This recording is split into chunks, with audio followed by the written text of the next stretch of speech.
का धन्यवाद। जिसने भी काम किया है, जिसने भी रिकॉर्ड किया है, हमारे विजय डायरेक्टर कृष्णा विदर्ती से लेकर कुंदन प्रीत तक, सबने बहुत मेहनत की है।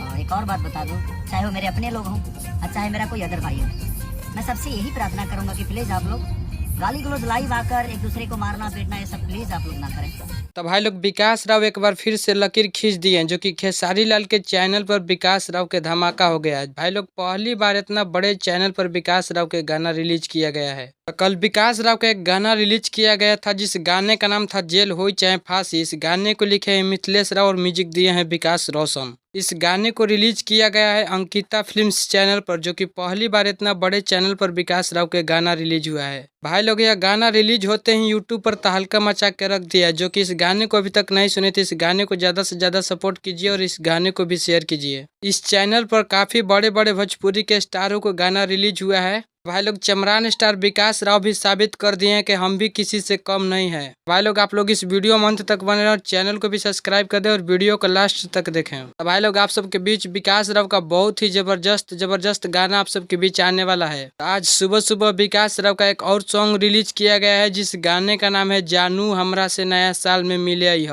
भाई लोग यह गाना रिलीज होते ही पूरा सोशल मीडिया पर तेजी से वायरल हो रहा है। तो आप सब इस गाने को ज्यादा से ज्यादा सपोर्ट कीजिए और इस गाने को ट्रेंडिंग में लाइए। आप सब कमेंट करके बताइए कि विकास राव का गाना आप लोगों को कैसा लगता है। तो इसी तरह से वीडियो में अंत तक बने रहने के लिए धन्यवाद। तो मिलते हैं अगले वीडियो में। जय भीम, जय भारत, नमो बुद्धाय।